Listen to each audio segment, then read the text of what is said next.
கிராம கோயில்கள் பணியாற்றுகிற கிராம பூசாரிகளான நீங்களும் இந்த சமுதாயத்துல ஒரு அங்கம்தான். உங்களுடைய வாழ்விலும் விடியல் ஏற்படணும் என்ற எண்ணத்துல தான் நம்முடைய அரசு தொடர்ந்து செயலாற்றி வருகிறது. ஒரு காலத்துல கோயில் இருக்கிற தெருக்கள்ல கூட பலரால் நுழைய முடியாத நிலைதான் இருந்துச்சு. அதை மாற்றி இன்னைக்கு கோயிலுக்குள்ள எல்லா மக்களும் வரலாம், அனைத்து சாதியினரும் அர்ச்சகராகலாம், அன்னை தமிழில் அர்ச்சனை செய்யலாம்னு மாற்றி இருக்கிறோம்.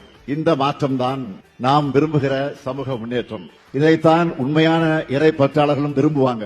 சமரசமும் சமத்துவம் தான் ஆன்மீக பாதையா இருக்க முடியும். நம்மை பொறுத்த வரைக்கும் சமத்துவத்தை போற்றும் அனைவரையும் நாம் போற்றுவோம். மக்களுடைய சுயமரியாதை உரிமைகளும் மதிக்கப்படணும். அதை நாம செய்யறதுனாலதான் ஆன்மீக பெரியோர்கள் தொடர்ந்து நமக்கு ஆதரவா இருக்காங்க.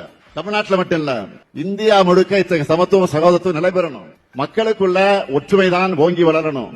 மக்களை பிரிக்க நினைக்கிற கும்பல்களை அடையாளம் கண்டு புறக்கணிக்கணும். இங்க வந்திருக்கக்கூடிய பக்தர்களுக்கும் ஆன்மீக அன்பர்களுக்கும் திருக்கோயில் பணியாளர்களுக்கும் கொடுக்கிற வாக்குறுதி என்பது உங்கள் நலன் காக்க இந்த முத்துவேல் கருணாநிதி ஸ்டாலின் இருக்க உங்கள் ஆதரவோடு திராவிட மாடல் ஆட்சி தொடரட்டும், தமிழ்நாடு வெல்லட்டும், வெல்வோம் ஒன்றாக.